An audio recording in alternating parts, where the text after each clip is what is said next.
Dosanka itadaki arigatou gozaimasu. Thank you for joining us here for what is going to be round numbers 22 to 24 here in the BSR Kia World Series. Right now, we're at the Land of the Rising Sun, and we're in Mie Prefecture, Japan. This is Suzuka, but not the long circuit of the GP that you know. It's not also that west circuit that we ran last time we were here. No, we're running the east circuit. It's incredibly short, fast-paced, high-octane action. The S's, and you got turn one as well, and then that final corner, the right, instead of going left through the Dunlop curve, and then you're back onto the start, finish straight again. Well, good evening, we're on iRacing Live, and we're here with Apex Racing TV. Jake Sparey here.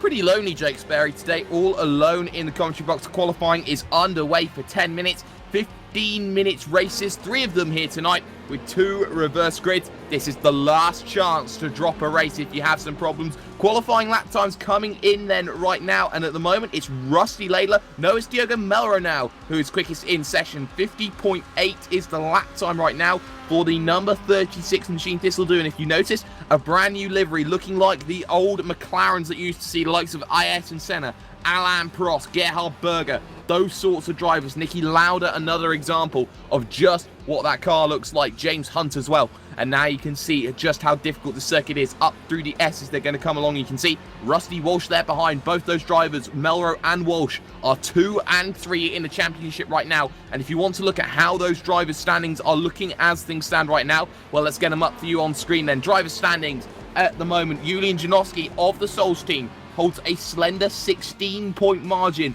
over Rusty Walsh, who's there on 666 points. The Devil's number indeed. Diogo Melro just 20 points behind on 646. Then you look further down, Sven Glatzel in 4th, Stuart McFadden in 5th, Adam Hadfield there in 6th, with Alex Everett, Welsh Dynamite there in 7th, Rusty Laidler in 8th, Robert Plumley there in 9th, haven't seen him here today, and Lewis Bibby rounding out the top 10 as things stand. In the Cesare Rizzo Cup, it's Rusty Walsh who holds a massive margin in that one.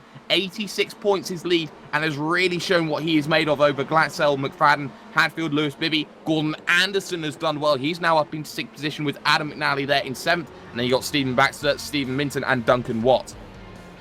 And finally, you've got the team standings right now. A little bit change, so they might be different to what you see on screen, but the Souls hold a 47-point margin over Thistledew as things stand, 1,340 points to 1,293. Then the Celtic Dragons are there in 3rd on 1,038, with England 4th on 970. Create Scotland round out the top 5 as things stand on 929 points. But at the moment, qualifying here is underway. Rusty Walsh leads Rusty Laidler. So the 2 Rusties then at the moment lock that front row, and it's so crucial to have a Souls car there. Julian Janowski in the number 1 is only 5th though as things stand on a 50.989. That's 0.4 of a second off the pace, and it is very visible to see that he does not have any draft at the moment, and that could be so crucial come the end of this race. And you have to look at this circuit. It's incredibly tight around here. You're going to see these cars trying to go too wide. As you can see, Stephen Minton there in the Bermuda car, number 28, gets all shades of wrong there through that corner, has to kick out the tail. And you head yourself now into this next S corner. Up the hill you come along, and then you have to brake, and then you've got to flick it right here into a very difficult corner. It goes too wide at best, but more likely you're going to be going one wide right now. And you can see the lap times coming in. Stephen Baxter has done an amazing job. He's up in 4th at the moment in that England number 21 machine. Lewis Bibby now moves up into 6th then in the number 18 England machine with a 50.999 right now. You can see these times are just going to get quicker and quicker and quicker, and people will need to pit in for tyres soon, because that benefit of fresh rubber is going to be so crucial. And you have to remember that track is going to rubber in incredibly quickly around a circuit like this, because everyone's going to be running that one line of course. Track temperature 25 degrees centigrade right now, winds 19 kilometers an hour from the west as per usual, and you can see here that track has moderately low usage right now, about 35% rubbered in already, so will only get a little bit worse as time goes by right now.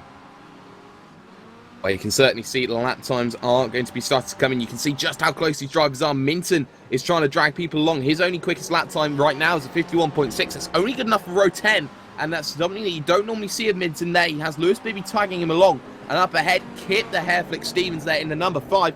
only 21st on a 52 flat. That's a second and a half slower than the fastest lap time that we've had around here today, 50.5 that we've seen from Rusty Walsh, who seems to be gelling with this track quite nicely as things stand. But we're going to focus on Stuart McFadden here in the number 24 machine here, 7th at the moment in qualifying, rounds that final corner. He takes nice and tight, and he doesn't take all of the circuit there, and he's waiting. No, he'll come down onto pit road and get a fresh set of tyres. So will Van Gool. Will Kip Stevens do the same? You know what? No, he won't. He'll go on and set another lap time. And there's 2 entries into pit lane. If you think that you can't do it the first time, you can sharply hoik on the brakes and make sure that you get yourself there the second time. 3.5 minutes to go then in qualifying as things stand right now. And you can certainly see how everyone has been pushing themselves at the moment. Alex Everett, Welsh Dynamite, been struggling all week then with this circuit, is currently 10th as things stand on a 51.1, has no tow to help him, and none of his Celtic Dragon teammates seem to be in and around the vicinity here. Heads around the final corner, this long right-hander car turn around 180 degrees. That's Stephen Minton once again as he tries to set himself out. I'm not sure if his car is damaged or anything. No, he finally gets himself going the wrong way around the circuit, so we'll have to wait for the cars to come around there, and the times now will need to tumble. Everyone trying to get fresh rubber, trying to get clean track position, or maybe a teammate to help them. Likes of Adam Hadfield has Ryan D. Walker just ahead of him in 25th position at the moment as things stand. 29 drivers here today, and drivers that need to be careful and set lap times right now. You look at the likes of Sven Glatzel. He cannot set a lap time. He has a back of grid penalty to serve here at this race. He's got to be incredibly careful from the back of the field. It's so easy just to turn yourself around, and times are still trying to tumble down right now. And you can see Rusty Walsh, he has himself a bit of traffic, you could say, ahead of Thorsten Matten. You look at the difference, 0.8 of a second a lap. He'll have to be negotiating, trying to get around, and he's got Diogo Melro there to help as well, who's trying to help out for the team's championship as well as the drivers. You can see, trying to push himself down the inside, and Matten then forces himself out of the way, so that will compromise the run then from Rusty Walsh. But you're feathering that throttle so much through those extra sections, about 70% of the lap. You're about half throttle, and you can see just how hard he pushes through that final corner. You can see you just get yourself back onto the circuit. It's so easy just to put 2 tyres there on the outside of the grass and throw it away. 1.5 minutes is left to go right now, and everyone is trying to find that magic number lap time here. Roy Vervaker, nice to see him back behind the wheel there of the Euro car right now, down at the bottom of the field, has not set a lap time as of yet, and we'll see if he can do one later on. But lap time's coming in. Robert Plumley there, he's only in 20th position right now in the number 2 machine at the moment here for the Souls team right now. Minton just ahead of him, needs to set those lap times, and you look at the times coming in, and it's 1 minute to go. Helgeson will cross the line in time. The line is short here to the run, and you can see Kip Stevens will get through, Max Wright will get through, and so will Minton Plumley. Will he get one more lap after that? I think he will. We'll have to keep an eye on these times coming in right now. These times getting quicker and quicker. Rusty Laidler, can he go any quicker at the moment? Answer is no. That's a 51.2. It's not good enough. Gordon Anderson there in the 041. What a revelation he's been this season, and he does himself a nothing. Has 1 more lap to do it. Hadfield and McFadden then are together on circuit, and you look at Adam Hadfield. He's 6th at the moment on a 50.903 as things stand right now. A few cars in pit road. They're done. Delmont is done. We haven't seen him for a very long time, and he is down in 9th position as things stand. McNally will come to the line, and we'll have 1 more lap after this. 51.6, not good enough to improve his time. Lewis Bibby's got 1 more lap after this. Can he go any quicker? 51 flat, it's not quick enough at the moment. Needs to find a little bit more. 1 second to go, and timer has expired here, and Adam Dodd will come to the line. Can he go any quicker? At the moment, no. Laidler, can he take pole? Answer is no. He didn't have any draft to help him, and all those times coming in, I think you got the likes of Walsh who's already come in, Melrose come in, Gordon Anderson will drive to the line, and he will do a nothing. He can't do anything better. Lorne Murray now to the line, 51.4. That's not good enough. Baxter, can he do anything? He's currently on a 50.8. He does himself a 51.7. Not good enough. And Janowski, a 51.9. That is not good enough either. And pretty much, you have to say, qualifying is all but sorted. This is how your grid looks. So it will be Rusty's on the front row. Rusty Walsh will take pole with a 50.8583, and he's joined alongside by Rusty Lader there with a 50.612. Diogo Mauro and Julian Janoski, two title rivals, third and fourth on the grid. Janoski has improved. Stephen Baxter then is in fifth with Adam Hadfield sixth. Lewis Bibby at the moment is seventh on the grid with Stuart McFadden there in eighth. Adam Delmont, the Count of Del Monte Cristo, there in ninth with Welsh Dynamite Alex Everett in 10th. Adam Dodd is there in 11th with Lord Murray 12th, and then it's Stephen Hall and Jamie Hall, the two Halls, 13th and 14th. And then you got Thorsten Matten and Stephen Minton. Gordon Anderson there with Thorstein Helgeson. Then you got Adam McNally and Robert Plumley with Peter Van Gool. Kip Stevens there down in 22nd, not normally where we see him. Max Wright is there in 23rd with Lyndon Swaby. Ryan Walker and Joel Martinson at the back. And cars that failed to settle lap time, Sven Glassell, Roy Vervaker and Jason Greenfield.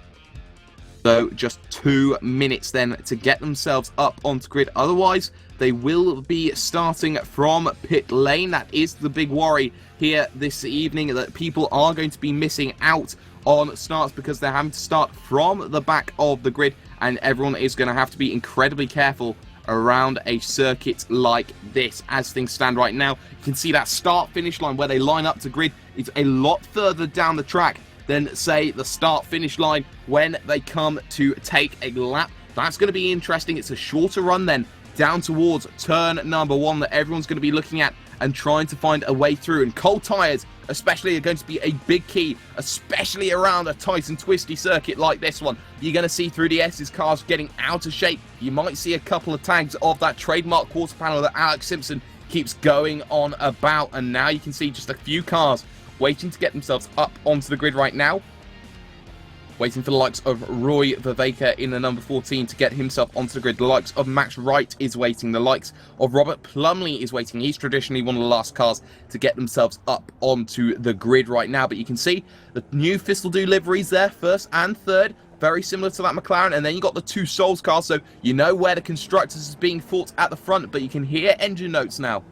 You can hear them getting a little bit impatient now around this circuit. Just a couple of seconds to wait for, and we will be underway shortly. Just waiting for one car, I believe, to get onto grid. I believe everyone's on the grid, and we're going to have these engines revving, and we're going to have ourselves a green flag, and we're going to have ourselves a race around Suzuka. Round 22 then is underway and in the books, and already you can see Janoski looking at the inside then of the driver of Diogo Mauro down to turn number 1, and everyone's getting a very slidey down in, and you can see car going straight on. That's Stephen Baxter, and Janoski forces his way through. That's going to allow the driver of Adam Hadfield now to try and force his way through as they head to the S section for the first time. Cars incredibly slippy, and there's contact. Mauro turn around with Hadfield, and both of them into the gravel, and it continues on. There's a Youth Energy Sim Racing car there, another England car there. That's Baxter again, who's been turned around and things like that, and you can see it's all gone horribly wrong. There's Adam Delmont there that's had all the problems. You can see car still on the grass as things stand. That's Stephen Hall there of the England team, and everyone's struggling on cold tyres, still struggling there with the likes of Adam McNally getting himself down into his turn number 1. So a very hectic start then that has gone on, but at the front of your field it is Rusty Walsh who is walking away from Rusty Laidler. The gap 0.6 of a second here around this circuit. You look at the times to start coming in, you look at about 17, 18 laps here for a motor race around this circuit. McFadden is up to 4th, and running wide there is Alex Everett. That's going to allow Adam Dodd of Thistledew to try and go around the outside, but that's not going to work then, and he's going to have to fall back in line. Lorne Murray just behind that in 8th position. A great start by them. You can see these sort of times coming in. It's a swarm behind Rusty Walsh as things stand. Janoski is there, championship leader, and you think there may be team orders being employed by what is that Souls team right now. You can see Rusty Laidler is not fighting for this championship. Julian Janoski is, though. He's got a 16-point lead, and 16 points can go away. You can see the slipstream effect coming in, 0.2 over the line, and as they come down towards turn number 1, I don't think he's quite close enough. You need to be within a 10th to really pull side by side around this circuit. Big slide though from Rusty Walsh. He's going to have to check up, and that's going to allow the initiative to Laidler then, as they're going to go side by side into turn number 3 on circuit. Inside line then goes Walsh for the first part, and wide there goes Rusty Laidler, and he gets a huge tank slapper through the mid part there of going through the grass, and he's very lucky. Lewis Bibby there just behind as things stand, and you've got to be incredibly careful and count your chickens around a circuit like this. Well, you can see there's still battles going through your fields. Thorstein Helgason then in a scrap with Thorsten Matten then. Deutschland versus Iceland, but that one seems to be simmering down just a little bit. Kip Stevens just ahead. Train forming behind Adam Dodd, though. Behind him is Lord Murray, Gordon Anderson there, and Jamie Hall, with Stephen Minton looking to try and tag onto the back in the number 28 machine.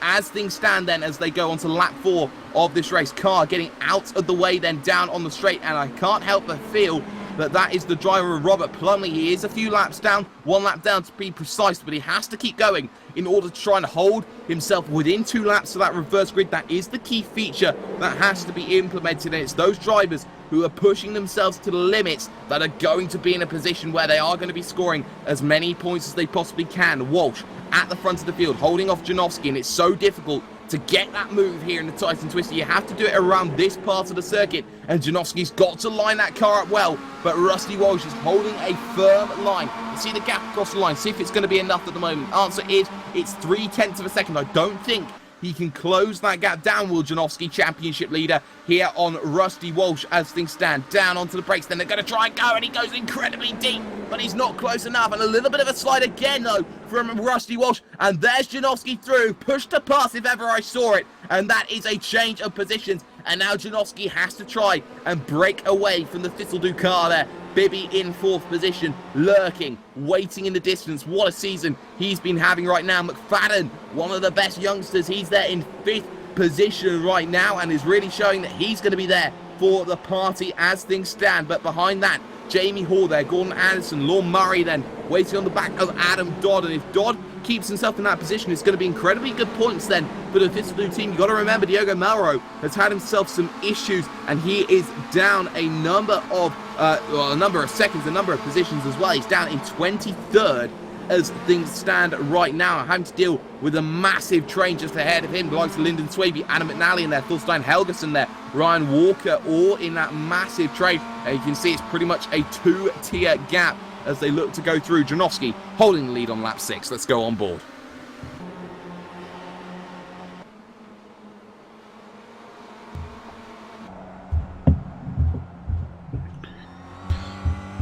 Well, you're going to see up the hill, he's going to come along the left-hand side of the circuit before he has to flick it right then. All over the curbs, you have to try and go and then sort the run out through this corner. And I think that's where Janowski is going to try and get it best right now. But behind Walsh, he's got to deal with Laidler. And although it's not going to be a fight for the Drivers' Championship, the Team's Championship is most certainly at stake with things standing the way they are at the moment in towards turn number 1 then, and turn number 2. They come once again for the 7th time here. Just 5 minutes have expired, and there's going to be another 10 to go here around this circuit of Suzuka. Not running that full layout, as I've said previously. That reasoning, of course, is down to just switching it and changing it. The drivers have had a bit of an adverse effect, you could say, on this one. There's been a lot of say about around the paddock that there hasn't been too much love for this Suzuka East layout right now. You can see everyone just trying to get themselves a way through on battling, and you can see Peter Van Gool then scrapping it out with Kip the Hairflick Stevens up 10 positions right now. One of your biggest movers and shakers in the grid as things stand. One of the biggest, though, is Roy Viveka in that number 14 machine. He is up into 15th position right now, looking to try and challenge 14th of Max Wright just ahead of him, looking to try and get that one sorted. And you can see just ahead of that, Peter Van Gool again, incredibly close then to the driver of Kip Stevens. Gap across the line for the leaders, though, is 0.3 of a second, and that one is starting to open out just a little bit. You can see Stevens is going to let his man go. Peter Van Gool is going to dive himself up into what is 12th position as things stand on the road, but he goes a little bit deep and he has to check up on the brakes. Stevens tries to go down the inside, but no, he has to incredibly back out of it there as the door was slammed very firmly in his face right now. You can see as things stand, there's not really too much movement, you could say, inside the opening 5 cars. It's so difficult to make that overtake that you are seeing these trains developing when nobody is really getting that move to go through. Nobody is really making that big overtake, and you can see Janowski just holding the race at the moment. If he does all that he needs to do in the Estes section, he won't be challenged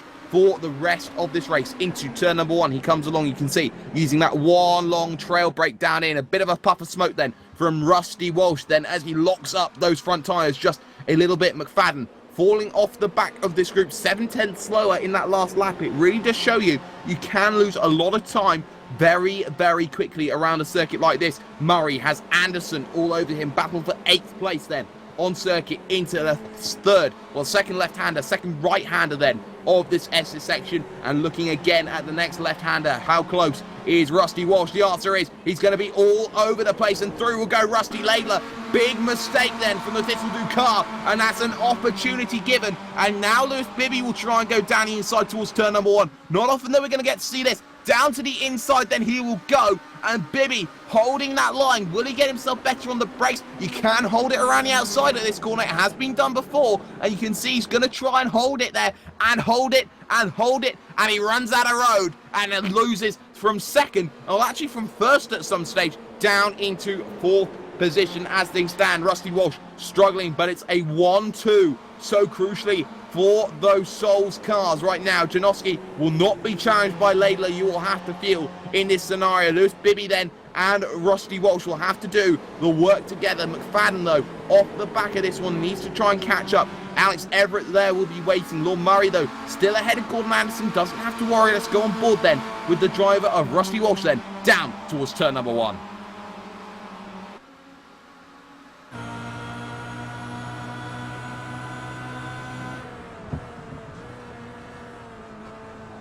Not good enough through the first part.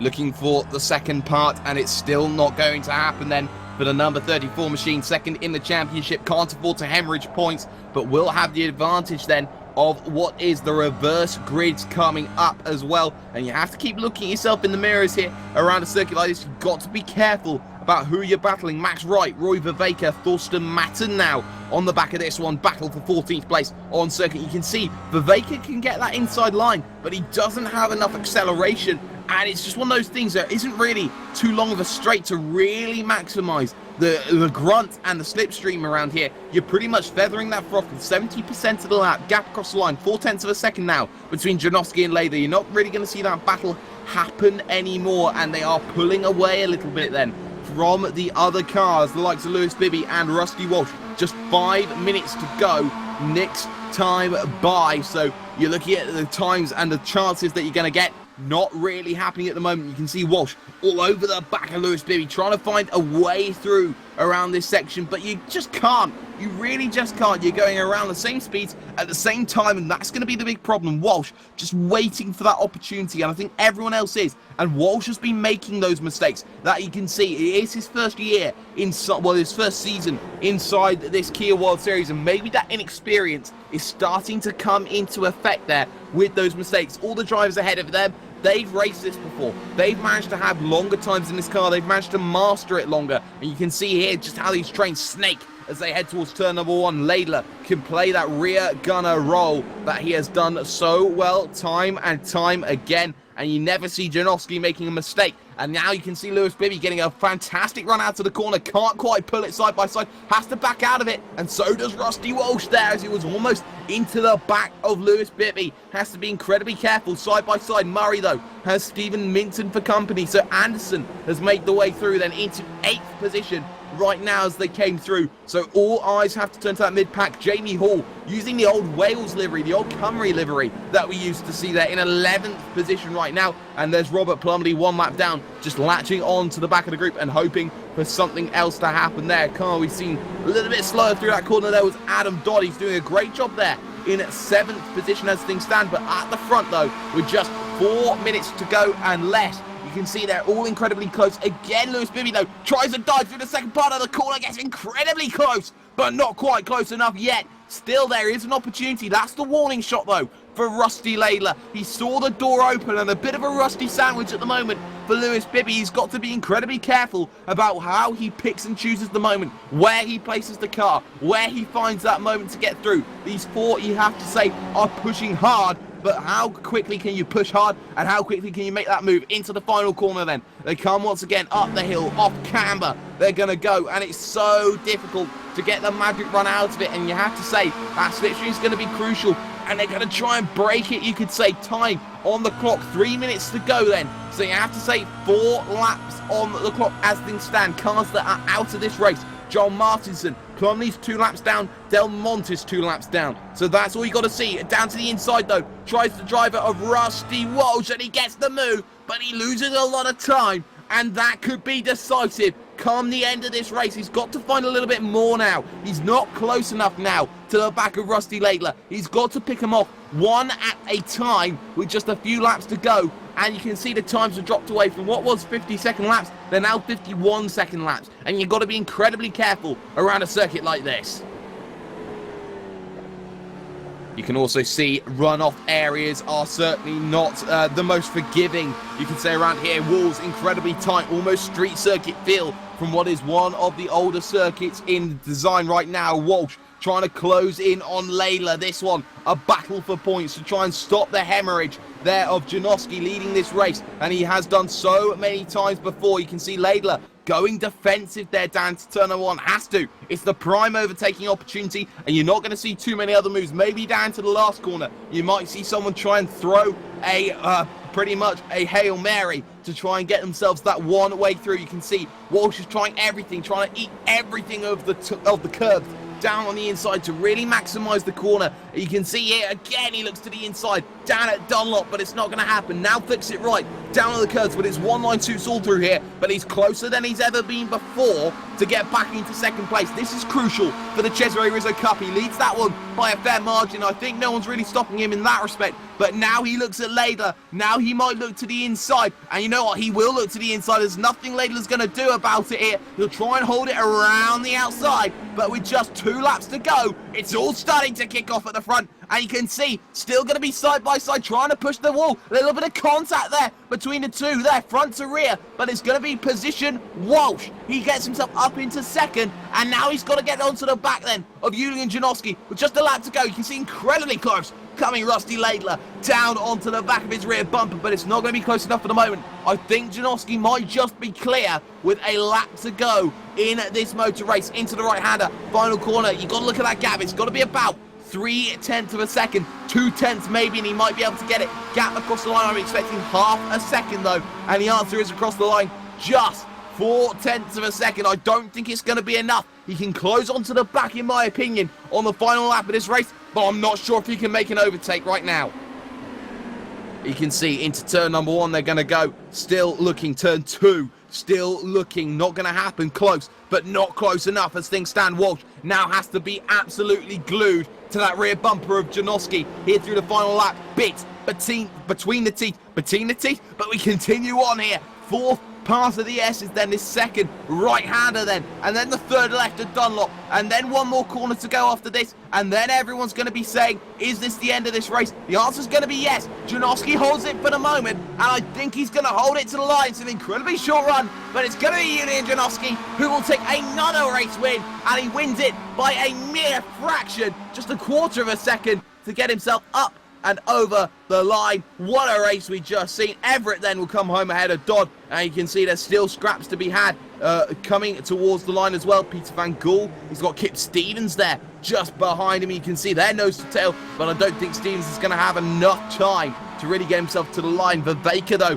has got ahead of Diogo Melro. Melro's done incredibly well, actually, to pull himself back to 15th position after that first race. Will be looking beneficial of the reverse grids. You can see here they're still streaming across towards the line, but your race winner is the number 1 machine of Julian Janoski. Results then up on your screen right now. Janoski wins by 1/4 of a second over Rusty Walsh. Rusty Laidler there in 3rd, with Lewis Bibby coming home in 4th. Stuart McFadden drives the car home to 5th, with Alex Everett Welsh Dynamite gaining places to 6th. It's going to be Adam Dodd in 7th, with Gordon Anderson 8th. Jamie Hall will finish 9th, and Lorne Murray will round out the top 10. As you look further down, like to Kip Stevens making good progress. Roy Viveka makes himself 14 positions on that first race. You look at the likes of, say, Diogo Melro did well to recover to 15th after the contact he had on lap 1. And you got the likes of Thorsten Matten down the order a little bit, and then drivers a lap down, the likes of Stephen Hall, the likes of Adam Hadfield, Stephen Baxter, and then drivers who won't be affected by the reverse grid, likes of John Martinson, Adam Delmont, Robert Plumley, and also Jason Greenfield as well. Well, we'll try and get for you a driver interview right now, and we're going to try and bring in for you.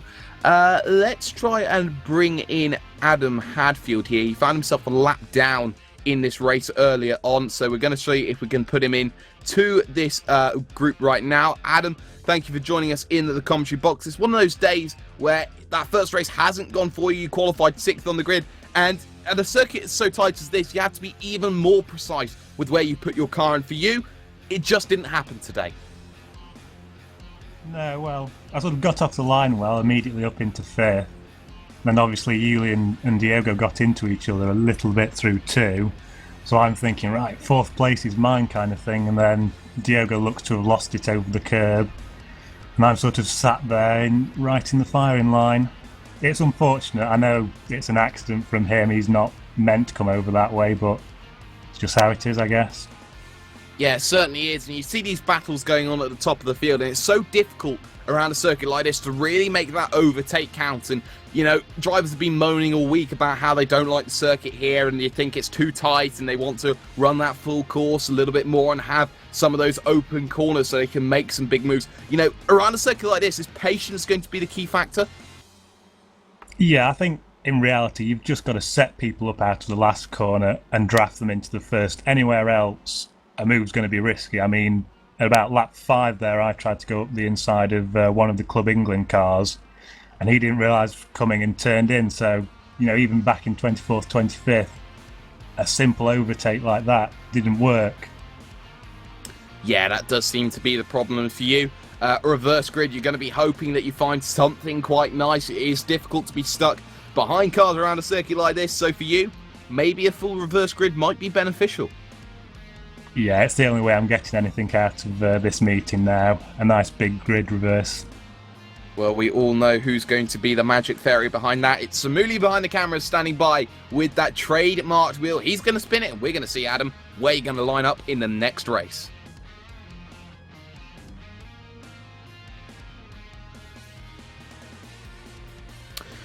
It's a little bit unfortunate for Hadfield here. The reverse grid is 10, unfortunately. Lord Murray then will get himself up on pole position for that one. So for you, it's going to be a long, hard slog, Adam.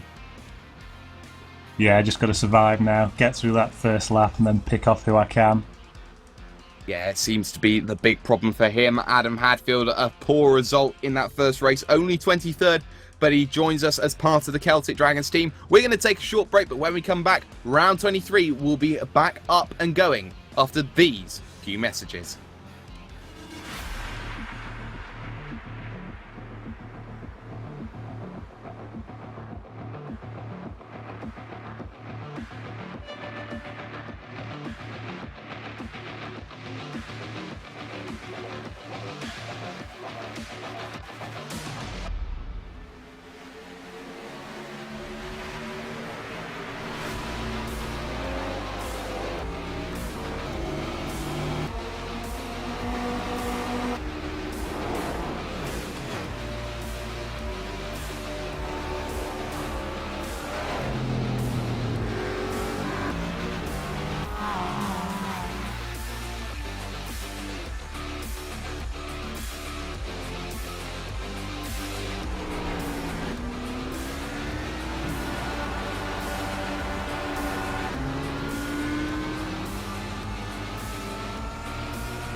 iRacing.com is a sim racing game that combines a true-to-life racing experience with an online community of virtual racers from all over the globe.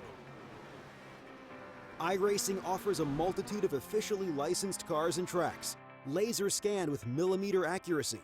Their car models and mechanical systems are based on real-world physics and engineered in cooperation with manufacturers and race teams. iRacing's web-based interface allows members to compare stats and test drive any combination of car and track instantly. Their skill license system ranges from rookie to pro, ensuring members are always pitted against those with similar skill sets. Members are able to sign up for a weekly race series, compete in time trials, host a private race with friends, and participate in racing leagues created and run by the community. With over 60,000 members, iRacing works in partnership with renowned motorsport organizations like SRO Motorsports Group to deliver virtual races based on the real-life Blancpain GT series.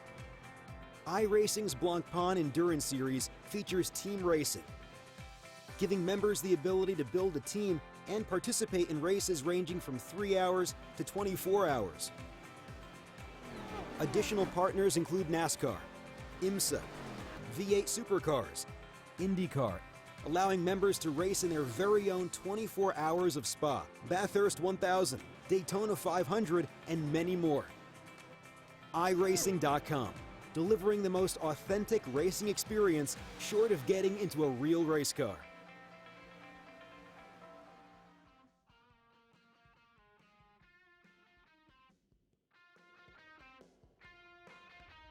Welcome back, ladies and gentlemen, to the BSR MSA Kia World Series. We're streaming live on iRacing Live, and we're brought to you by Apex Racing TV. Jake Sparey, all alone in the commentary box then. Round 23 here, underway as things stand here. Practice session up at the moment, but there is a reason why I use the phrase MSA. This is the only, and I say this, only feeder series that goes into the BSR Kia Pro Series. And that one is the big fight for £10,000. I believe the season finale is this week, and it will be on, I believe, Tuesday night, is it, or Thursday night? Can't quite remember. I believe it's one of those nights. You'll find it. It's there on Apex Racing TV. Down below, you can find that. And also, you have to remember, this is a series running under MSA rules, the British Motorsports Association. You will have some fun, we have a great time, and we create racing like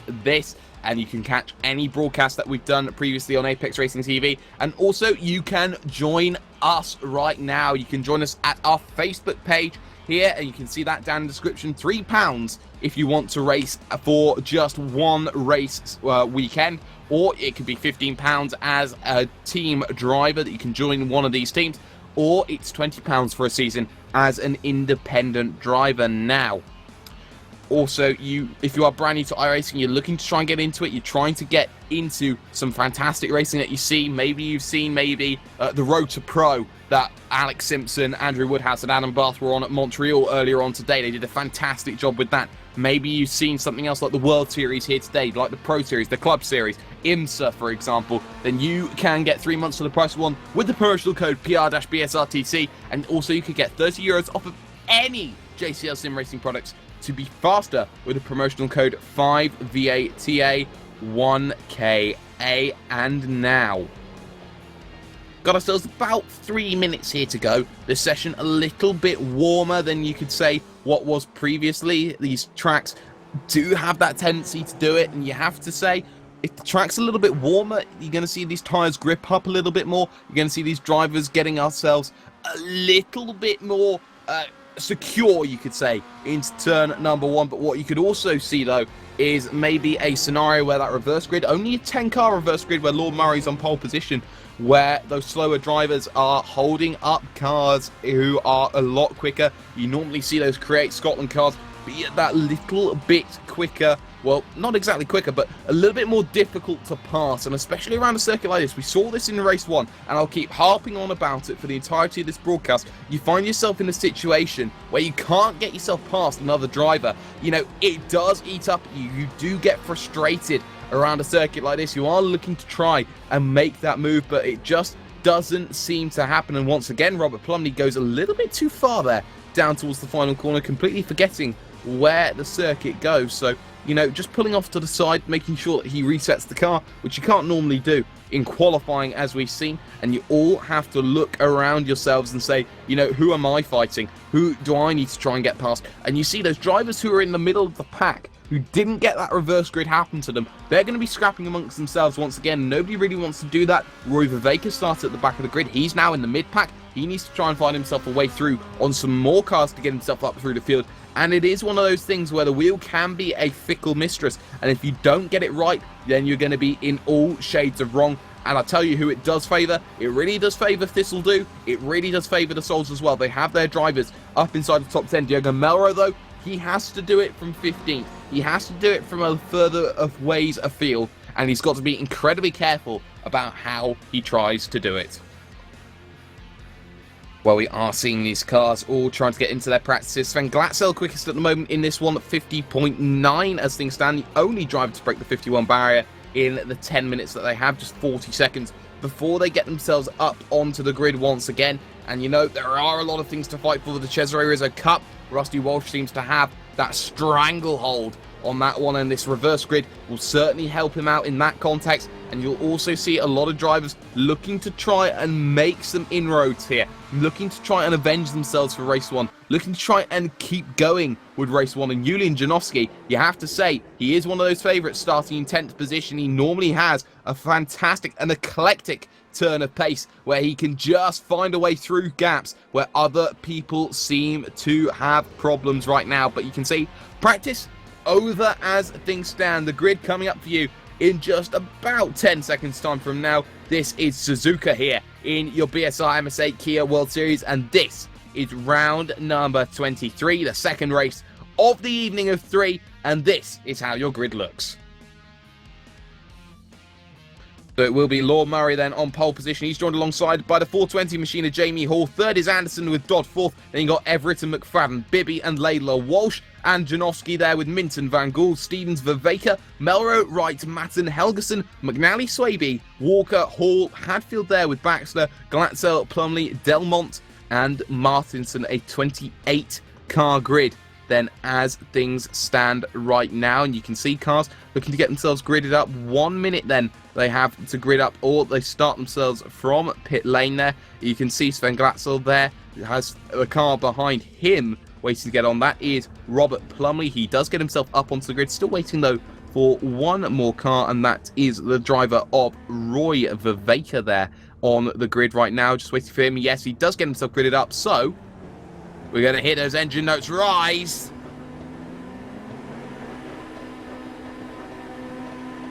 Let's get underway for round 23, and it's going to be a very good start there from the second row, from the driver of Gordon Anderson. He's going to thread the needle on Hall and Murray into turn number 1, and there's a little bit of leaning there, a bit of contact between Hall and Anderson, but Anderson holds it 3 wide, tries to get a driver of Dodd, bit of contact, and Hall across with Murray, and you can see another driver getting involved, I believe. That's Layla. I believe it's Rusty Layla. I can't be too sure of that. It is Layla who was up on his roof, and already the Souls team struggling. You can see car onto the grass already. They're heading through towards turn number 4, and it's Lorne Murray from what was pole position. So already you can see a lot of problems have happened. McFadden's already dropped behind Kip Stevens. Janowski's kept himself out of trouble, so has Walsh.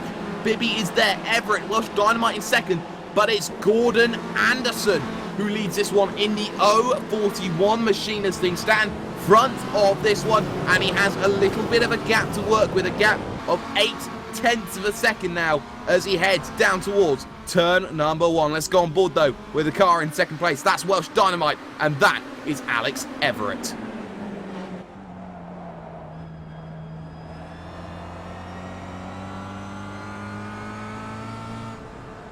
Everett at the moment now has to deal with the problems behind. He's got those quick drivers behind him. He's got likes of Lewis Bibby there. Rusty Walsh is there. Julian Janowski there in 5th. The long-term rival goes all the way back to Summit Point quite a few moons ago. But now you look at this train of 5. They hold station as things stand right now. It's going to be all about who holds it into turn number 1. Melrose looking to dive it down the inside of Angle. Bit of contact between the two of them, though. This will do in Euro, and he's going to try and go around the outside at this corner. It's a very brave attempt by Melrose, who's trying to get himself through the field. He's already up to 9th, so he's +6 as things stand right now, and he's got to go side by side down towards turn number 1 at the moment. Cars getting service down on pit road. You can see Walsh, though, is going to try and make a move then on the driver of Lewis. Bibby down the inside, and Hadfield, and it's not even Hadfield, it's Everett who tries to make a move then on Gordon Anderson. That won't work. Bibby gets boxed in there down to turn number 1. Does Melrose make his move? Answer is yes. Melrose now up into 8th position. You can see almost a bit of contact there between Walsh and Bibby, but now Walsh under threat from Janoski, who gets hung out to dry like yesterday's laundry there, and he can't do enough at the moment just to hold himself back, and we've still got many a lap to go here in this motor race. Lap 3 is going to be scored complete this time by lap 4. They're going to go on to a Danny inside, tries Bibby on Everett, and Everett loses 1 position, probably loses the momentum of 2, probably loses the momentum of 3, as Julian Janowski's going to go side by side. Everett falls down the order and out of the podium. Well, things are certainly picking up, but at the front of the field, it is Gordon Anderson. Layla is there just ahead of all of that, but he is at the moment 1 lap down as things stand. He needs to break away so he's eligible for the reverse grid, or he can start backing up the grid if he wants, down in to Anderson, Bibby, Walsh, and then Janoski to make a few moves. That has the potential to work, but I doubt they will do that sort of tactic right now. You can see train of 7 as things stand, excuse me. There you can see Melrose trying to get onto the back of McFadden. McFadden tries one down the inside of Stevens, but he's wily like a fox. The Jason Plato of what is the BSR Kia World Series. He's pretty much akin and knows all the tricks in the book, and one of the candidates, of course, to get the UK and iClub captaincy, when Matt Dalton turns himself around and says, you know what, I've had enough of that. To the inside, tries to look of Rusty Walsh, then down on Lewis Bibby. Bibby runs wide though, and he's going to have to take to the AstroTurf, and he's going to try and hold it around the outside, and it's brave if he does it. Still has the inside though, and this is great. He's going to try and hold it for the inside, but the inside then turns to the driver of Rusty Walsh, who's got himself there at the moment, and he's got to be careful here as the driver of Lewis Bibby, because there's Janowski and he has to run it wide. Now Everett wants a piece of the action then, might have a look down the inside, but you can see parked beautifully on the apex there is the driver of Julian Janoski. He holds onto the station and holds onto position as things stand, but you can see though it has managed to manifest a gap to open a little bit. I doubt it's going to open up even further than that, but it's a train of 8, and there's a slowdown penalty though for the driver of what is Lewis Bibby. He's got to serve it then, and he's got to drop a handful of positions before he gets back into line, and that's got to hurt the England driver who is up there at the moment. So now Janoski back onto the podium, but the scrap for the race lead going on. Walsh versus Anderson. Anderson's been unchallenged right now, and Gordon is certainly alive and kicking as things stand. 5 minutes then will be scored complete then, 1/3 distance in just a few seconds time,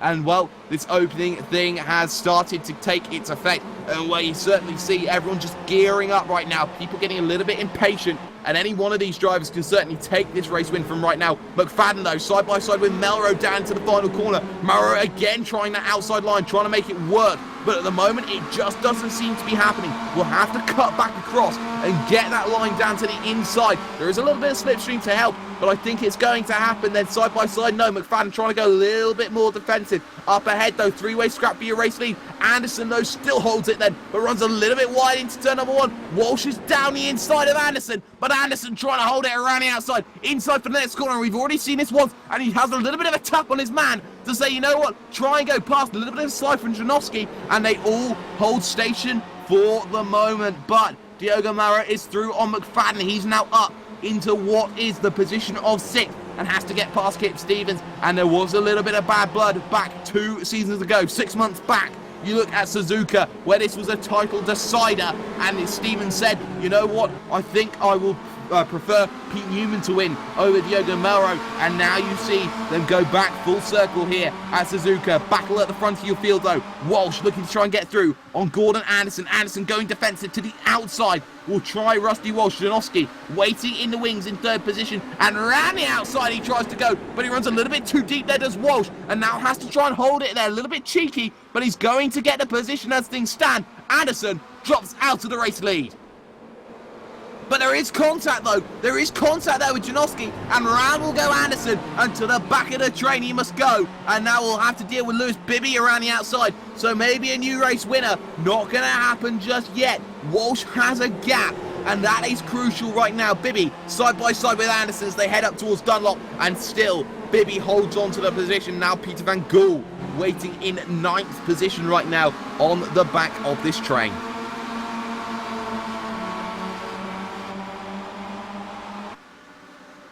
Coming up towards halfway then in this second race of the night, Melrose all over the back of Kip Stevens. Stevens over the back of Alex Everett then, who's looking to try and get back into this race. Walsh has a lead of 7/10 of a second, and Janowski's got to pull his ear out now if he wants to save a few points here. You can see to the inside, tries Diogo Melrose and Kip Stevens. No, not going to happen. Didn't have enough of a nose to really make that position, and he had too much overspeed there coming into the corner. And again, running a little bit wide there is Stevens in the Iceland machine. And you can see the top 6 cars, well, the top 5 cars, you can see are pretty much going to be line astern. Top 6 line astern.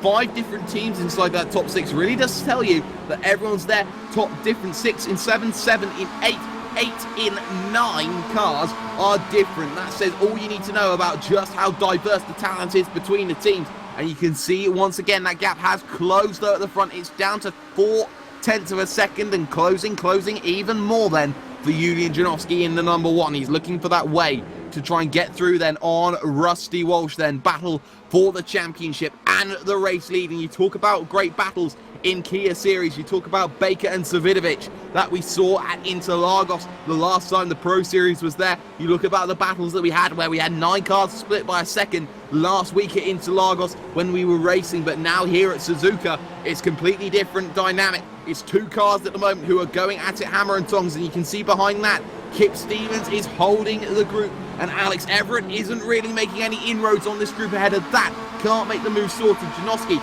gap across the line. It comes down again. It's now 3/10 of a second, and really needs to be 2/10 if he wants to make the move down the inside. And he can wait, and he can play chess with the driver ahead. He's just got to wait and play those mind games and look to force a mistake. You can see he's all over the bumper trying to find a way through. Is the Bulgarian of Janowski, currently residing in the United Kingdom. You look at Rusty Walsh there. He's looking to try and make a name for himself, and he certainly has done over this season so far. He holds a commanding lead in the Cesare Rizzo Cup. Further down the field, you look back and you see the drivers like Adam Dodd trying to scrap with Adam McNally, the 2 Adams going at it. You look at the drivers who are laps down. You look at the likes of Masterson and Helgeson, are 2 laps down. Layla 1 lap down with Del Mont. And you look at the likes of, say, an Adam Hadfield, who's managed to make some inroads here in this race. Of course, we had him for interview. He's now up into 11th as things stand. He's up a massive 12 positions then in this race, and all over the back of Roy Vervaker as things stand. Diogo Melrose then to the inside then of Kip Stevens, and ahead of that, Janowski not close enough. So Melrose to the inside of Stevens, and Stevens is going to let his man go. No point fighting that move, but he might try and go for a cutback. Not close enough. So, for the time being, you can see everyone trying to find a way through. Bibby had a little bit of a look there on McFadden, but it wasn't going to happen. And you can see everyone is looking for that way through here in this race. Just 5 minutes to go in just a couple of seconds' time. Let's go on board then with Lewis Bibby as he looks down the inside of McFadden.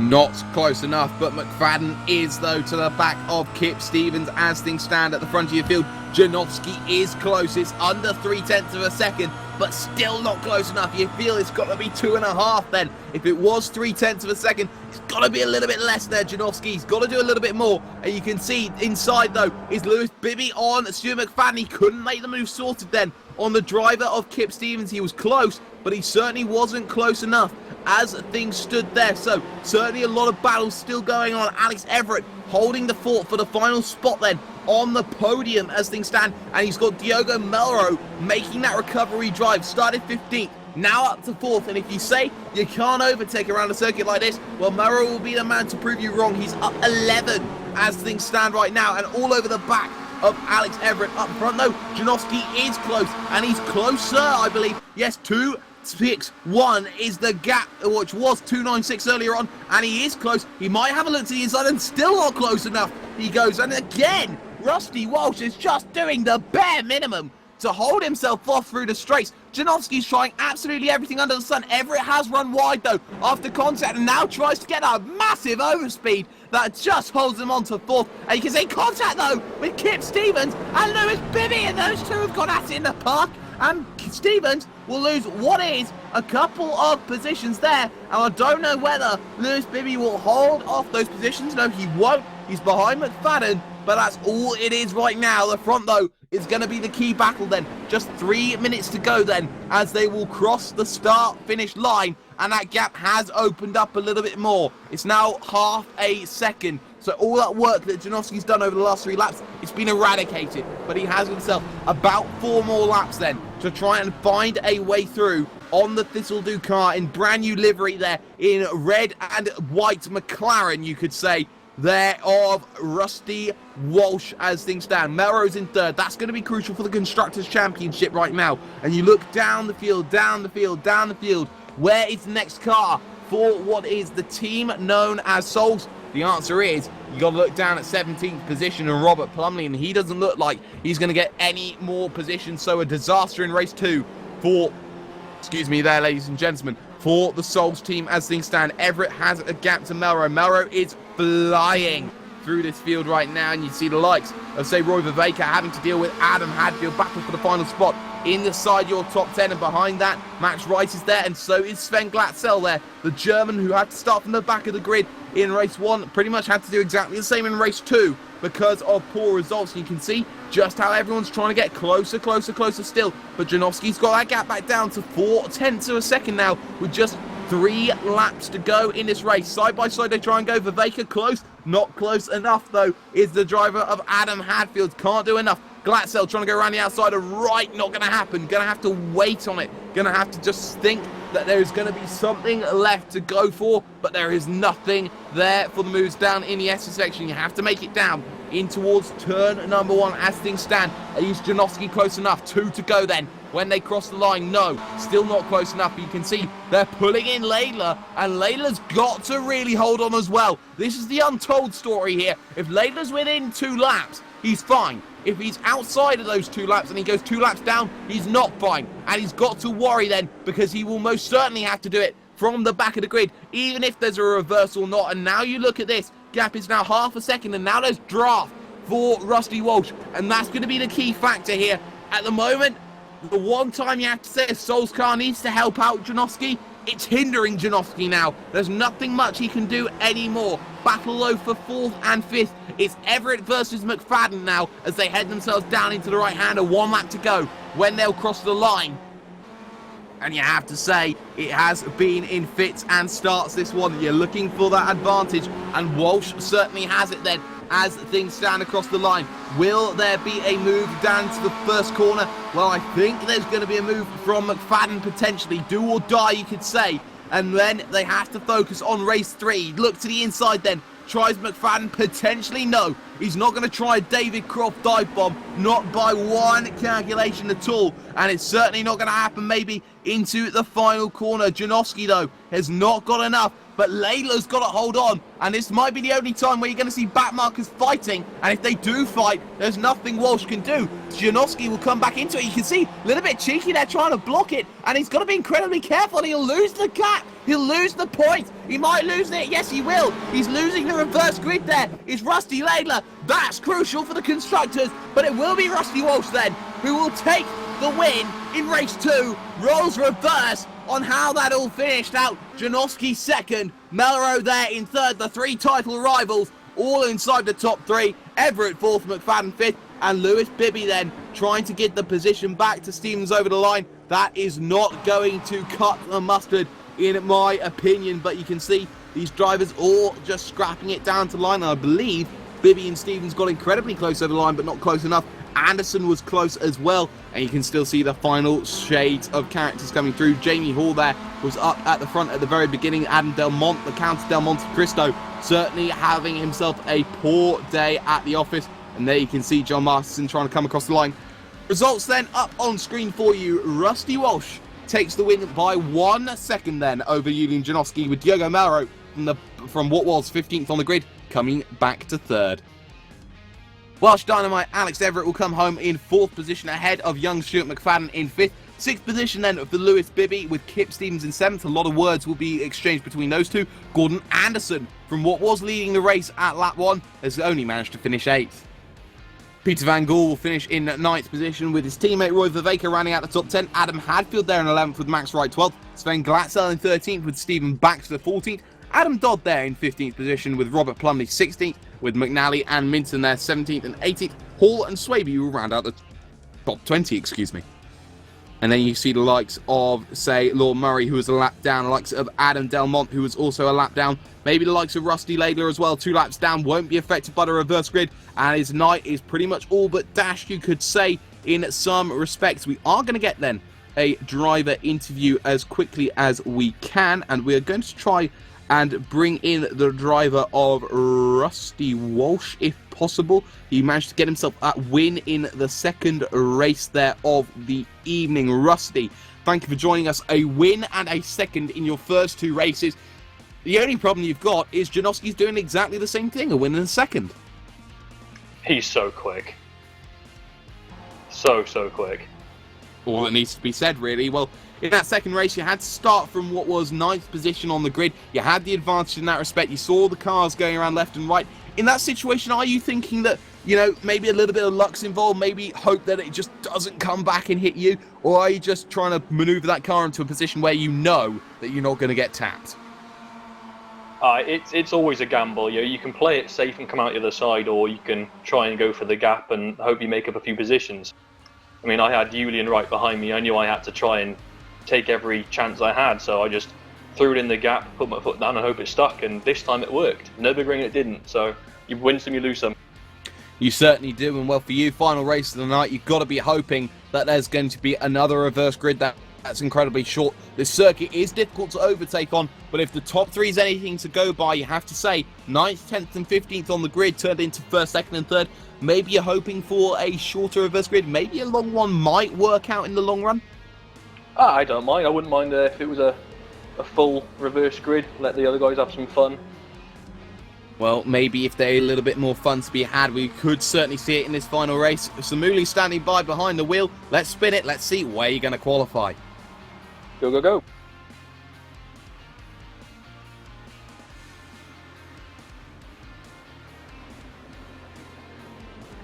It's a full reverse grid, but what it does mean, though, is there will be a few drivers who will be starting, though, towards the back. Masterson, Helgeson and Laidler, they won't get a part of that reverse grid, meaning on pole position, it's the 420 machine of Jamie Hall. So for you, a 25th place start, you have to say there, Rusty. Not the best, but, you know, certainly positions to be made. All part of the fun. Good luck, Jamie. All part of the fun. Well, that is Rusty Walsh of the brand new livery there with This'll Do. We're going to take a short break for the final time, and when we come back, round 24 will be here on Apex Racing TV. Don't go away.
iRacing.com is a sim racing game that combines a true-to-life racing experience with an online community of virtual racers from all over the globe. iRacing offers a multitude of officially licensed cars and tracks, laser scanned with millimeter accuracy. Their car models and mechanical systems are based on real-world physics and engineered in cooperation with manufacturers and race teams. iRacing's web-based interface allows members to compare stats and test drive any combination of car and track instantly. Their skill license system ranges from rookie to pro, ensuring members are always pitted against those with similar skill sets. Members are able to sign up for a weekly race series, compete in time trials, host a private race with friends, and participate in racing leagues created and run by the community.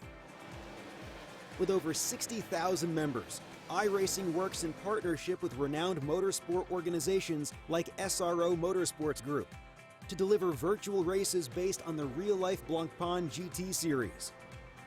iRacing's Blancpain Endurance Series features team racing, giving members the ability to build a team and participate in races ranging from 3 hours to 24 hours. Additional partners include NASCAR, IMSA, V8 Supercars, IndyCar, allowing members to race in their very own 24 hours of Spa, Bathurst 1000, Daytona 500, and many more. iRacing.com, delivering the most authentic racing experience short of getting into a real race car.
Truex in the outside, contact made. 56 slides it into 4. Who's going to be at the stripe? Dead even, give it to Ryan Truex. Truex is your winner over Tandy.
For the final time tonight, welcome, ladies and gentlemen, to your BSR MSA Kia World Series. We are streaming live on iRacing Live, and we are brought to you by Apex Racing TV. Jake Sparey, and I've had a saviour in the commentary box. I'm joined alongside by Mr. Paul Smith, who has done a fantastic job. Paul, thank you for joining us. Yeah, Mr. Sunday Night is here to help you out. So, yeah, it's certainly going to be an interesting final race here. Certainly tough track as this one for the Kia, as we've seen, especially in that first race. But should be some intense action here with this full reverse grid. Certainly will be. Full reverse grid will be in action. There was a reason, though, why I used the phrase MSA. We're officially recognised, get some words out, recognised by the British Motorsports Association. You run their rules, you have a good time, and you create great racing like we've seen tonight. And also, there is one key reason why you want to be racing this series. This is the only feeder series that goes into that BSR Kia Pro Series. Paul, I know you race in that one very heavily. I believe it's the season finale this week. Yeah, this Thursday night it's going to be the finale. It's going to be live on Apex Racing TV and iRacing Live. And what a season it's been. It's had its ups, it's had its downs, and still, both championships, both the Pro Championship and the Amateurs Championship can still be won. It's going to be a tough ask in both championships, but it can still be done. And we saw last season how in the final race of the season, the championship was decided in that final race. So you'll want to make sure you check that out on Thursday night, because it will be absolutely brilliant from the Daytona International Speedway, but we're running the road course on that one. Daytona Road will be the place you have to get through here first if you want to get up into there. Join us on Facebook. We have a link down in the description. It's going to be £3 per race, or it will be £15 for an entire season as a team driver, £20 for a season as an independent driver. But of course, if you're brand new to iRacing thinking, oh, this malarkey's all nice, we're seeing some nice racing, 3 months for the price of one with the promotional code PR-BSRTC, and also €30 off of any JCL Sim Racing products to be faster with the promotional code 5BATA1KA. Just a minute and 3/4 then in this session, and we see this reverse grid going to happen, Paul. You know, this circuit is very tight, and it's so difficult to make these overtakes. It's one of those things where, you know, we haven't been seeing 20 cars making themselves places. You're seeing it being 5 cars, 10 cars. You're seeing everyone just having to pick and choose their time, and turn one is so crucial. Yeah, it's all about the run out of that final corner, making sure that you absolutely just get it absolutely nailed on as fast as you can out there to carry the speed all the way down that start and finish straight. Use a bit of the draft there as well, and you've got to brake as late as you possibly can. It is tough into turn 1, but even if you don't get past into turn 1 and you force that car in front of you into braking a little bit too late, they'll run wide into 2, and that's where you can get the position as well. Through the S's, it's very difficult. Even to go side by side, it's very difficult. So really, it's that run out that final corner down into turns 1 and 2 is where you will be seeing the main overtaking opportunity. Absolutely, you see the throttle pretty much being feathered the entirety of the way around the mid part of the lap, and then you get yourself then through this corner here. We're going to focus on Adam McNally in the 30, heads himself right, doesn't, so we'll focus on the car just ahead of him, Lord Murray, round that final corner. It's off camber, and you're always trying to just feed the car onto the power, but you know that if you do, you're going to run wider and wider. It's just that waiting game that nobody likes to do. Murray down onto pit road right now, but you can see certainly a lot of time to be given here, sort of a lot of time to be given there, but practice pretty much coming to a close right now. 5 seconds left, and then a 10-second wait before we can find out what that final grid is for the final race of the night. Watkins Glen will loom in the minds, and if anyone has a bad race now, this is the last chance to have it. After this, no more drop weeks to be had. It will be all down to who can keep it the cleanest from here. The grid looks like this as it stands right now. Jamie Hall then on pole position. Adam Del Monte there in second. The Count of Del Monte Cristo. Then you got Matt in third. Murray fourth. Then you got Ryan Walker and Lyndon Swaby. Minton and McNally with Plumley and Dodd. Baxter there with Glatzel, Wright and Hadfield. Then you got Viveka Van Gool, Anderson Stevens, Bibby McFadden, Everett, Melrose, Janowski and Walsh, the 3 title rivals all together on circuit. And then you got the cars that were 2 laps down at the end of that one. Laidler, Helgeson and Martinson, a 27 car grid instead of 28. We are missing a excuse me, ladies and gentlemen, a driver from there. 1 minute to get themselves gridded up, and then we'll be able to get ourselves underway. Just waiting for a couple of drivers, one of them being Robert Plumley, traditionally one of the last drivers, as we have said before, but I believe everyone's here in their droves, and we can hear the engine notes now starting to rise. Green flag up in the air, and we're going to get ourselves underway. Better start this time from Jamie Hall on the front row. It's a good start, though, as well from Thorsten Matten now, who will try and go around the outside. Cold tyres will certainly be in effect right now as they head down towards turn number 1. You can see everyone just trying to get themselves nice and close, but there is contact already. Matten's turn around. Swaby is in the wall, or it might be someone else, but you can see they're all fanning themselves out, and it's just about trying to find a gap, a clean bit of track. It was Lyndon Swaby who was turned around. More drama as ever it goes Spear Eagle across the circuit there, Paul, and many drivers as well. Verbaker involved, Baxter involved, and it's still kicking off. Yeah, and it's cold conditions. 77 degrees is the track temperature. These Kias do not like this cold weather on the cold tyres. As soon as you hit the brakes, if you've not got your brake bias adjusted, that back end is going to go around on you, and so many people finding that out the hard way. We've got cars going onto pit road as well. Adam Delmont, he's heading down pit lane, and it's been a disaster for many drivers here. Oh, it most certainly has, and where you certainly see it's a big shake-up, but it's Jamie Hall who is out and away by 0.8 of a second at the front. Lord Murray there in second, and it's Adam McNally in third. You look at your title rivals, though. Janowski has made the best start of the lot, and yep, Paul, contact between Hadfield and McNally. Hadfield's made it past into third place, but McNally got into the side of him in turn 2. They both carry on going, but really close, and that's brought Gletzel out into this battle. It certainly has right now. The Deutschland driver trying to get past the Youth Energy Sim Racing UK car in pretty much beautiful blue colours there. Baby blue, you could say, trying to go and look at getting that run. You can see McNally just trying to get himself through, but that car is rocking itself pretty much like a boat, and it must be a little bit seasick in there, because you can see Glatzel is closing in with his galleass, trying to make himself a way through. Gap at the front, 1.2 seconds, the largest it's been all evening long at the front of the field. Murray cannot close down Jamie Hall. If he keeps himself calm here, Paul, he's pretty much got himself a getaway right now. Glatzel still looking around the outside. Yeah, Glatzel is trying everything he can to make the move stick, but he's not able to do it. Lewis Bibby is battling away with Julian Janowski as well. They're going side by side into the S's, but Janowski is going to move ahead of Bibby, but Bibby's trying the cutback. But as I say, so difficult to do that round this SS section. So he's just got to be patient and try and get the run at that final corner. But certainly Glatzel, he's trying everything he can. A little bit of door banging as well between him and McNally. But McNally stays ahead there in 4th place. Yeah, he certainly does, but you look at this run then down the front straight away. That's going to be the place where Sven Glatzel is going to get that move sorted. You can see the gap next to nothing. Has to try and move out of the slipstream at some stage. Does it now at the second part of the straight. Down towards turn number 1. They're going to come along, and that's going to be a move down the inside that Glatzel is pretty much going to be scored complete on. You can see, though, you got to look out for Julian Janowski. He's now inside the top 10. Up 13 positions. Look at his rivals, though. Walsh and Melrose are going to do it together then. The two Thistledew cars have to try and make a way through. They've got the driver of Gordon Anderson to be dealing with right now. And Anderson we knew from race 2 here, Paul.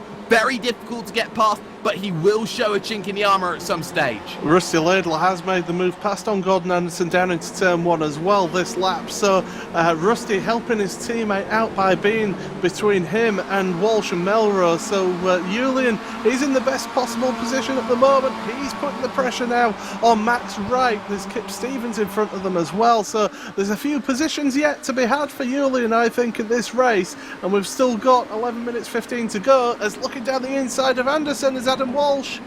And I think he might just get it. Does he get it? Yes. Now Melrose tries to follow his man. And you know what? They get incredibly close, side by side then. They're going to go down in towards turn number 3 on circuit. Round the outside. Will turn to the inside. Great move sorted, but it bottlenecks up ahead. You can see Janowski trying to find a little bit of a gap somewhere. As you can see right now, it's Adam McNally who's closed the field right up. Dodd there. Robert Plumley as well, looking for a way through. That one isn't happening. Stevens now bunched up right there. Janowski as well. This is where it gets dangerous, Paul, because you get yourself side by side as Bibby tries around the outside of Janowski. Very opportunistic. You can see you can get yourself into very, very silly contact very quickly. Yeah, it's so easy to concertina up together so quickly. And here comes Janowski now on Max right, and look at Lewis B behind as well. He's going to try and maybe possibly make it 3 wide. Janowski having to go attacking him, the car in front, but defensive from the car behind. And Janowski, thank you very much, down the inside of right, and here comes Bibby as well. He'll take the position, and Rusty Laidler, he's going side by side now with Adam Walsh, and Adam Walsh is trying his best to get past him, and if he can hold it on the inside there, he'll be able to make it through on Rusty, but still side by side through it. Fantastic racing here, but I think Walsh will just get that position. Rusty on Rusty action, bit of contact with the car ahead though, that's Max Wright. They all hold it together, and now side by side, 2 by 2, Melrose around the outside of Laidler now, and you can see here, they just can't find a way through, and it all bottlenecks up once again. You can see Janowski now trying to make some positions, and you look at Adam Dodd, he's managed to get himself up into that 5th position as things stand. McNally under threat then. Robert Plumley then looking to try and get him move through. Looking down to the inside. A little bit of moving under the brakes. There's contact. And McNally goes straight on then. Down at turn number 1. He has only himself to blame there, Paul. He was trying to close the door off. But there is a little bit more there. He's very lucky not to collect everyone else. He was very lucky not to collect everyone else when he came back onto the track as well. Yeah, it's always going to happen there, and he's getting involved in a bit more contact there with Pete Van Gool as well. So yeah, not the best lap, best half of the lap there for Adam McNally, but certainly he's just got himself to blame there. Really, that was all on him, I'm afraid. Adam Hadfield then in 3rd position. He's closing in the gap on Law Murray. It was 0.6 of a second last time. It's now down to 0.3 of a second, and he's got the bit between his teeth, and will look to try and close down on the Welshman privateer, the 420 of Jamie Hall, who leads this one by 1.5 seconds as things stand right now. Hadfield needs to get past Murray. More dramas though in the middle of your pack. Janowski trying to get around. Lewis Bibby is through once again there, Paul, and that is so crucial. Yeah, Bibby got the run out that final corner, as I said, and it all got a bit close going down into turn 1, but they managed to just keep it clean, and Janowski is down to 9th there, but to be honest, he's still running. He'll be happy with being there, because Rusty Laidler is back ahead of Rusty Walsh and Diogo again. Yes, he is, and he's doing a sterling job for the Souls team. Constructors also on the line as well as the Drivers' Championships as things stand. You've got to be incredibly careful. The Cesarizo Cup, though, you're pretty much your AM Championship. That's being dominated by Walsh at the moment. You can see line of 4 there as they come down. Robert Plumley will be the sticking point then, with Kip the Hairflick Stevens there just ahead of that. Hadfield is through though into 2nd position and has to give chase then to Jamie Hall, and he's got to find 2 seconds in 8 minutes here. It is possible here, Paul, but it is a hard task for Hadfield to do. Hadfield is a fast driver, though. We've seen that in the many series that he runs in, and so he can do it. But Jamie Hall, great effort from a guy who's out there up front and is doing a fantastic sterling job for himself there. 1.8 seconds ahead of Hadfield. So Hadfield has been catching up time on this lap already. Yes, he certainly has, and he's got to be incredibly careful. Hall cannot rely on complacency values here as they head themselves down the front straight away. We're looking at this second group though. Janowski over the back of Bibby will move to the inside right now as they head in, and now you're going to see Kip Stevens trying to go a little bit defensive into turn number 1. You look at Lewis Bibby boxed in down into this right-hander. Turn 2, the second bit of the right-hander you can see, and Janowski's got the inside. It will turn to the outside, but very quickly to the inside once again. Leaves enough room for Bibby. Bibby will try it down the inside, but they run out of room. A little bit of contact between the two, but they hold into line, Paul. Yeah, he squeezed him a little bit there, did Julian, and it's great driving from Julian there, to be honest. Great move from him. Lewis realised that he couldn't get it done, so he backed out of it. It's the right thing to do because he can make the counter move on the start of this next lap, which is just coming up short. Oh, a bit of contact there actually for Bibby, and he's going to drop back there, and Max Wright is trying to take advantage of it. Yeah, of course, 2 teammates then going to go side by side. Plumley there on the outside, though. He's going to be under threat then from Kip Stevens. They almost trade a bit of paint. Plumley goes incredibly defensive again on Kip Stevens, but Stevens has the move pretty much signed, sealed, and delivered as things stand. Murray's lost the position now to Sven Glatzel down into turn number 1. Has the traffic at Del Monte to deal with as well, but the gap coming down. 2.5 now for Hadfield with just the second half of this race to go, but it's incredibly close in this mid-pack. You can see they're all closing up right now. Plumley losing gap, and there's contact in the middle of the pack, and they all turn around straight across, and there is contact more, and I believe that's one of the Thistledew cars there. That's Walsh straight across the gravel pool. It is, and that's a major development here. Rusty Laidler was involved in that one as well, and Dougal Melrose pretty much got off lightly with that one, and Rusty Laidler, he's dropping back up. No, Robert Plumley, sorry, is dropping back then, who got involved in that one, and still Bibby and Plumley giving it each other as well, so obviously those two not happy with each other, but yeah, going down into turn one, it's all changed up at the front. There's Julian now going down the inside of Kip Stevens, so Kip Stevens losing the position. Yes, he does, and you have to look at the front of the field as well, because Hadfield has caught Jamie Hall, and the fairy tale might be over with 5 minutes to go. That will be about 5 or 6 laps left. And you have to say, Jamie Hall, he's got to hold on. The Welsh driver against the Celtic car from the man from Sheffield, Adam Hadfield. This is going to be a big task then for Jamie Hall in the 420. It's only his 6th start in the league, and the gap across the line, it is 0.3 of a second. Is it going to be close enough? I don't think it is down to turn number 1, Paul. We're going to see exactly what happens. I believe you need to be within 2.5 of a second to really make that move. To be honest, Hadfield can be patient here. He can bide his time. He can pressure the man in front. As you were saying, only 6 starts in the series, so he's not used to the pressure, the intensity of a battle like this, whereas Adam Hadfield is. So he can put all the pressure on him, really force the mistake out of him. You don't have to throw it down the inside. Force the mistake from the car in front and you'll be able to just glide on by. Laidler is being resolute as well down in your mid-pack. He's got Walsh there, he's got Melrose there. Melrose was forced wide in that last lap. He was there up over the grass, and you can see just how much of a nuisance he's going to be and just how Janowski is pulling away, and he will extend the lead in the Drivers' Championship if things remain as they are right now. Adam Dodd is there in 5th position doing some great work for Thistle as things stand. You got Lord Murray just ahead. He's going to try and go down to the inside, potentially on that one. No, can't do that. Glatzel there has Delmont, who's a lap down just behind. And then you got Adam Hadfield playing the patient game with Jamie Hall just ahead of him. This, the scrap for your race lead in the dying minutes then of this race. And it's certainly all coming to a head here, Paul. Adam Hadfield, he's all over the back and might have a look to the inside, but he doesn't have enough room. He realises that's not the place to make the move, but he's holding the tighter line here through each of these S's. It's giving him the better run. Hall runs a bit wide there through the final corner. He's going to be compromised on the exit here. He's not going to get on the gas quite as soon. And this is Hadfield's chance. I said about putting him into a pressure, putting him into mistake. And Hall now going defensive, going down the straight, but Hadfield, he could throw it down the inside here, and I think he might do. No, he's looking to the outside. If he can make this move around the outside, it'll be a fantastic move, and he's going to try it as well through this right-hander. Hall, though, holding on to the position for the time being, but leaving a little bit too much space there for Hadfield as they go through the S's here, and Hadfield is just going to get the lead here, possibly into this left-hander, and he's got it. Yes, he does, and he tries to hang the man out to dry. He does. So into the lead goes Adam Hadfield. The fairy tale isn't quite over just yet. Hall is still there and could have a go on this next straight. He is within range, and there is a little bit of traffic up ahead, though, to deal with. That's Lyndon Swaby, the Canadian, then, that they're going to have to try and negotiate. They are close, and they are bringing Glatzel back into the party. Gap across the line. I believe it's going to be enough to really see this move. 0.2 of a second. Yes, it will. And down will come Jamie Hall now with just 3 laps to go.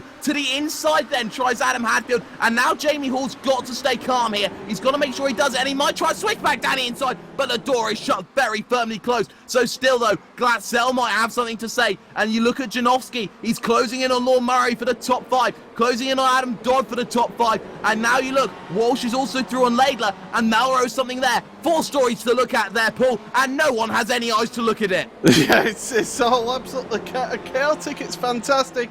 It's frenetic, and it's just brilliant. It's what this racing is. This third final race is certainly producing. And Jamie Hall, he's not giving up on this win yet. He's giving it a go, and he's certainly giving it a good go here. As again, 2/10 behind as they head down towards turn number 1 once again. Using Lyndon Swaby's draft, though, was Adam Hadfield as they head down to turn 1. I don't think Jamie's quite close enough to make that move, but we saw last lap how he almost pulled off a brilliant double one under him, but not able to do it. And Glatzel now catching up to the back of Jamie now, and this is really bringing in this battle between Glatzel and Glatzel on his own there.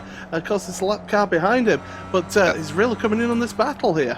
Certainly is, and it's 1 lap to go next time by. All over the back of Hadfield's Jamie Hall, and there were predictions that we'd see a brand new winner in this series, and it might just come true if it's Jamie Hall who can hold it down into turn number 1 or around one of these other corners, but he doesn't get the best of runs, and that gap is close, but it might not be close enough across the line. Gap then is 0.3 of a second, and Hall's got to find something a little bit more then. He's got to try and make that gap. If you don't go for a gap there, you're no longer a racing driver. That was the phrase Ayrton Senna said down here at Suzuka at turn number 1 back in the 90s, but you can see not close enough to Hadfield, who's got to hold on through the S's section and a little bit more to hold it. Glatzel's there, but if he can make a move, I think he's a little bit too far back to do it. Hadfield holding on further back though. Janowski is through on Dodd and through on Murray. He's up into 4th position. After all of that, Walsh through on Laidler, Melrose isn't. That's going to be crucial as well in terms of the championship. But at the front, 1 corner to go. Can he throw a Hail Mary? No, he can't. So it will be round the final corner. Adam Hadfield will come across to take the win for the Celtic Dragons. Jamie Hall was oh so close, and it's Sven Glatzel in 3rd. What a race we just seen, Paul. And Adam Dodd only just losing out on 4th place to Yulin as well. And Rusty Laidler ended up down in 9th place behind Rusty Walsh. Kip Stevens ended up in 7th place. Good close racing between those guys. Thorsten Mattern able to hold on to, not able to get that 15th place from Stuart McFadden. Brilliant racing for these guys, and you always see it with the skier. It always produces fantastic action. Oh, it certainly does, and it really has done it again. Roy Vervaeke will be the last of the cars then on the lead lap. Hasn't been his evening in that number 14 machine there for Euro. That's not exactly the way he would have liked to have ended it as they head towards Watkins Glen next week, and we might see a few drivers here and there looking to put themselves into the mix. Final results then up on screen. This is how everything ended out. Adam Hadfield wins the race then by 0.2 of a second from Jamie Hall. Sven Glatzel will get 3rd then, with Julian Janowski, championship leader and current champion, in 4th. Adam Dodd then will come home in 5th position. Lorne Murray there, a resilient 6th there for the Create Scotland car, with Kip Stevens 7th, Rusty Walsh there in 8th, edging out Rusty Laidler, but crucially Diogo Mauro only 10th. Welsh Dynamite Alex Everett can only come home in 11th. Lewis Bibby there 12th. Gordon Anderson then in 13th with Minton 14th. McFadden's there in 15th with Mattern 16th. Then you got Martinson, Walker, Helgeson. Baxter will round out the top 20. Last of the cars on the lead laps, Roy Vervaeke, and then the cars are lap down or failing to finish. Delmont, Wright, Swaby, Plumley, Van Gool and McNally. We're going to try and get a driver interview in as well, and we don't normally go to this driver. It's been a while since we've seen him, or if we have seen him inside the commentary box right now. We're going to try and bring in for you the driver who came in I believe 5th place here in this race. We're going to try and bring in the driver of Adam Dodd. Adam, thank you for joining us then. 5th place in that final race. You have to say, you've done your team proud of This'll Do. And, you know, from starting up in 10th on the grid, you know, you see these drivers coming through that you make your positions on. You see all the drama that happens with all the cars flying around like a World War I battlefield. You have to say, 5th place, pretty proud of yourself on the final race of the evening. Yeah, I am pretty proud of that. I didn't get much time at all to hit the track this week, and yeah, it's always nice to get a decent result when the other guys are coming through from the back. Yes, certainly, and well, that final lap we did see Julian Janowski come in and around you, and well, for a driver who was starting towards the back of the grid, you know, you had 4th place pretty much signed, sealed and delivered, and then you see a driver like him coming down in the mirrors. I know this is a circuit very synonymous with Ayrton Senna. Was it a case of yellow helmet syndrome, or was it a case of, you know, you really couldn't do anything against a driver of his caliber? No, he just had massive overspeed. I mean, as we were coming out of the last turn, he was already alongside me. I tried to make it tough into turn 1 for him, but he had several kilometres an hour over me, and he was already past before we got to the corner. Yes, he was indeed. And well, Watkins Glen will be the next race on the calendar. No more drop weeks after this. So for you, is it a case of just staying consistent and hope that you score some crucial points for the This'll Do team? Yeah, for me it's just a question of you know, soaking up as many points as I can in case something happens to one of the 2 guys in the championship hunt, and apart from that, trying to make sure that the other big boys don't score too many.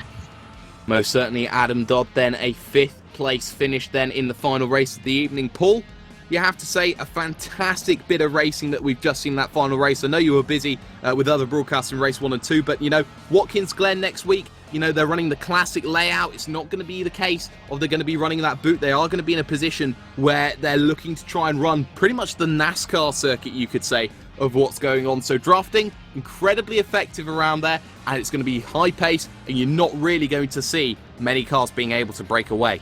We raced this particular version of the track down in the Pro Series towards the start of the season, and we saw some absolutely fantastic racing from there. Great drafting, and you've only got the really break in 3 places around there, so it's going to be absolutely epic racing, and pack racing is what it's all about around there. So one little mistake and you can just get freight trained down the field by several cars. So it's going to be interesting to see how people go around there and how they find it in this series. But you never know, you might see a lesser spotted Paul Smith maybe racing next week.